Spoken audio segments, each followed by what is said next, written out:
Well, welcome to the 700 Club. A week from today, Iowa voters will kick off the 2024 election year with their famous caucuses. This year, there's already a winner supposedly in sight. And even so, voters insist they will have the final say. Well, Republicans are hot on the campaign trail, trying to grab every last vote. CBN's Matt Galka talked with candidates and voters in the Hawkeye State. So if you want to save America from crooked Joe Biden, then get every patriot you know, make sure they're registered Republicans, and get them out to vote in their local precinct caucus at 7 p.m. Although President Trump dominates in the polling, he's not taking any chances in Iowa, telling supporters in Mason City to make sure to vote. Polls have shown Trump up by 30 points as he's still holding rallies across the state. Iowans set the pace each presidential election cycle with their caucus. The results can have the ability to sink or propel a campaign. I'm the only one running for president that has a record of delivering. Florida Governor Ron DeSantis continued his march across the state over the weekend, ramping up direct attacks against the frontrunner. Broken promises from Donald Trump, and particularly this birthright citizenship issue that was asked about me. You know, he promised to do that in 2016, sign an executive order. Literally just write your John Hancock on an order. Never did it in 4 years. DeSantis and former UN ambassador and South Carolina Governor Nikki Haley are locked in a tight race for second. Haley is casting doubt on Trump's electability. We caught up with her at an event for young voters in Des Moines. We're getting there and we're gaining on him, and I think you can tell. I mean, I think he's, Trump started to throw temper tantrums. He's starting to spend millions of dollars on TV against us. Every bit of it's a lie. But if you got a lie to win, you don't deserve to win. We're going to do it the right way. We're going to keep on talking about where we need to go, and it's time for a new generational leader. While both DeSantis and Haley try to paint themselves as the Trump alternative, tech entrepreneur Vivek Ramaswamy fully embraces a Trump 2.0 approach. You require and deserve a president who'll do the hard things, not just build the wall, but use the military to seal the border. He tells voters around the state that he has the ability to finish the MAGA agenda Trump started. I think they're selling us the rope today that they will use to hang us tomorrow. And the reality is, this system will stop at nothing. They've made that clear, and I mean nothing, to keep this man away from the White House. They want to narrow this down to be a two-horse race between Donald Trump and some other puppet they can control. Take him out and put that puppet in, whether that's Gavin Newsom or Michelle Obama or Nikki Haley. I think increasingly it looks like it's Nikki Haley. That is a trap we cannot fall into. And so you got the future of America first standing right here. Voters around the Hawkeye State are typically all ears, and we're not talking about Iowa corn. Many we encountered are undecided as we get into the home stretch. Ron Klein is backing Trump while also liking what he hears from Ramaswamy. I find Vivek a very interesting, intelligent, articulate candidate. He's somebody, in the absence of Trump, I'd vote for. Outside of a dueling Haley-DeSantis town hall event, Joseph Howe is looking at Haley as the Trump alternative. The chaos that comes with President Trump. And I believe that it's very important to preserve our republic above all other issues. Meanwhile, Bill Siekes is all in on DeSantis and not the former president. You look at all the issues that's got going on with him right now. Even if he does get elected, he's going to be distracted for his first year in office fighting all these legal battles. How do you run a country when you're fighting legal battles? His attention's going to be there and not on the country where it needs to be. While the candidates trailing Trump in the polls all try to differentiate themselves, one thing they have in common is this. They're all telling voters the polls won't decide the Iowa caucus. They will. In Des Moines, Iowa, Matt Galka, CBN News. Well, please vote. One of the major things that all citizens of the United States of America need to do is vote and make sure your voice is heard. It's going to be a long road. It kicks off a week from today. Well, a major milestone for Israel in its war on terrorism, the IDF has dismantled Hamas's military capabilities in northern Gaza. And now they can focus on other parts of the Gaza Strip. Israel is also facing growing attacks from Hezbollah along the border with Lebanon. Well, CBN Middle East correspondent Julie Stahl has that story. Israeli Prime Minister Benjamin Netanyahu is making it clear Israel must continue its battle in Gaza until it achieves total victory. We must not stop the war until we complete all its objectives. The elimination of Hamas, the return of all our hostages, and the promise that Gaza won't pose a threat to Israel anymore. Over the weekend, IDF spokesman Rear Admiral Daniel Hagari explained some of the challenges of the war in a briefing to the nation.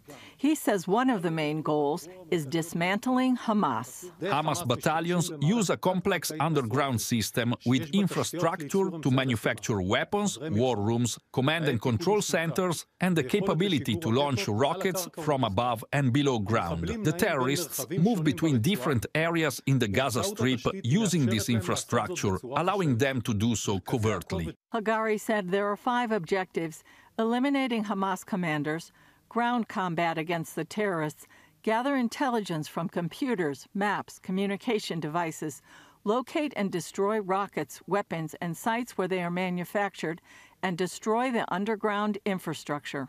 This is the Gaza Strip. It covers 365 square kilometers and its population is over 2 million people. This is the northern Gaza Strip, where we began our ground operation and have been fighting for the past 3 months. In the northern Gaza Strip, Hamas had 2 military brigades with 12 battalions in total, consisting of about 14,000 terrorists total. He said Israel has accomplished its goals in northern Gaza and is now turning its attention to southern Gaza.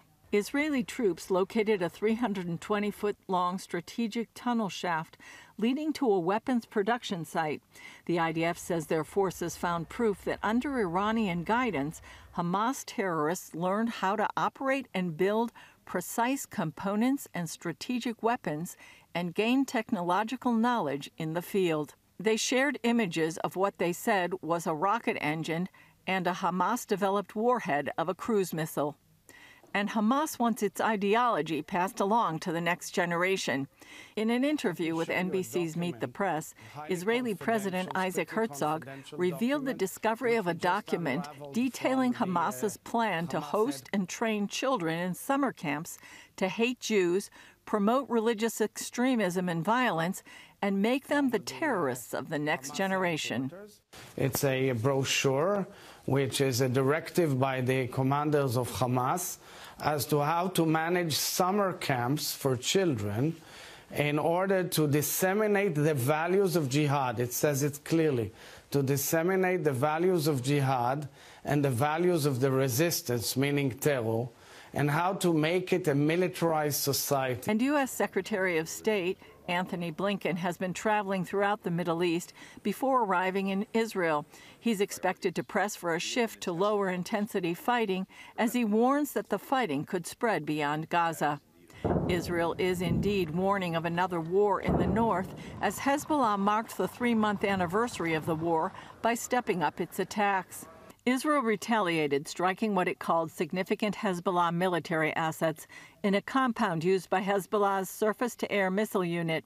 And a Lebanese security official says an Israeli airstrike has killed a senior Hezbollah commander in southern Lebanon as the fighting near the border heats up. Julie Stahl, CBN News, Jerusalem.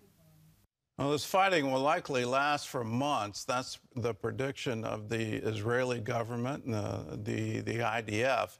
And we need to be forearmed against all the propaganda that's happened. Just go back to October, the beginning weeks of this, and the attack on that hospital. It turns out it was a rocket fired by Hamas. But in the initial aftermath, the news media bought into this false narrative from the Gaza Ministry of Health, which is a propaganda arm of Hamas, that somehow or other Israel had bombed this hospital. Then Israel comes out and says, well, underneath that hospital is a network of tunnels, and the terrorists are using it. Hamas is using this to both manufacture weapons, to hide their soldiers, and to have communication networks. Well, that was absolutely laughed at in the media and in commentary, and it turns out all of it is true. As Israel has gained control of northern Gaza, the tunnel network is evident for everyone to see, and it's very sophisticated. This isn't hand-dug tunnels. They used borers to do this. And they did it 150 feet below the ground. These are embedded networks of tunnels that aided the terrorists, and they continued to fire rockets. As this war continues, keep in mind one fact: Hamas still holds the hostages. Hamas is still firing rockets into Israel, and Hezbollah is joining them, firing rockets into Israel from Lebanon. What nation would allow a neighboring country to do that? Nobody. Israel has a right to defend itself. It has a right to wipe Hamas out. Well, former Vice President Mike Pence visited Israel to show his support in the ongoing war with Hamas. He told CBN News Middle East Bureau Chief Chris Mitchell why standing with Israel is crucial for America and for Christians. It's heartbreaking. Yeah, words fail. Yeah. We were just the Kfar Aza. We met former Vice President Pence following his visit to some of the Israeli border communities attacked on October 7th. We sat down in the bombed-out children's unit of the Barzillai Hospital in Ashkelon, just miles from the Gaza border. I must tell you that I've been to war zones during my time as Vice President and during my time as a member of Congress. But the sites that I saw today, the aftermath of that terrorist attack on October 7th, and even a site like this, the ongoing war on Israel by Hamas, it just was pure evil. Pence came with a message for the United States and its closest ally. These are dire hours for Israel. I think it's so important that the United States make it clear that we're with Israel today, we will be with Israel tomorrow, and we'll be with Israel every day until the threat of Hamas terrorists from Gaza is eliminated once and for all. He also emphasizes that the show of support must be widespread. I believe the United States needs to make it clear to other actors in the region, whether it be Hezbollah in Lebanon to the north, or most especially to the mullahs in Tehran, that the United States will be here for Israel and that we will be prepared if there's an effort to widen this conflict in any way. The Biden administration is trying to actually limit maybe some of the fighting going on in Gaza. How would you respond to some of the limits that the Biden administration is trying to put on Israel? I just don't accept it. I was in Washington, D.C. on 9/11, and America did what we believe needed to be done, taking the fight to the enemy in Afghanistan. And I remember the way our allies stood with us, and they didn't question how we were going about bringing those to justice that had attacked our country. They just stood with us. And I think Israel deserves the same now. A lot of people right now are talking about the day after, and the Biden administration is talking about a revitalized Palestinian Authority that would take over in Gaza. Your thoughts? I think we're still waiting for the Palestinian Authority to condemn what happened on October the 7th. I think those considerations will be proper for the government of Israel to make, and I think we should leave those to the elected leadership here in Israel, and we'll support their determination. In January 2018, Pence addressed Israel's parliament. The miracle of Israel is an inspiration to the world.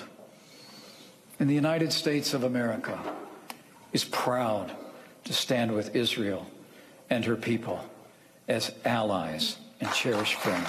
As I said in that speech, we stand with Israel because her cause is our cause, her values are our values, and her fight is our fight. And I really believe that this is a moment where that relationship has been more important than ever before. Chris Mitchell, CBN News, Ashkelon, Israel. That relationship is more important than ever before, and we need to stand strong with Israel. We also need to realize that we're not just against Hamas, we're against an ideology that is really taking over the Middle East. And whether it's Iran saying, well, if we march on Jerusalem, we'll have the Mahdi appear, or the Hamas, which says we have to wipe Israel out. We have to remove all non-Muslims from Palestine. These are ideological statements that they absolutely believe. They aren't just making it up. They really believe that. And when you look at what has happened to the Christian population in the Middle East, whenever the radical Muslims take over, it's absolutely horrific. It's absolutely horrific in Iraq, in Syria, in Lebanon, in the West Bank. The Christian population has been decimated. The only place in the Middle East where the Christian population is growing is Israel. Let us pay attention to that and realize we need to stand with Israel.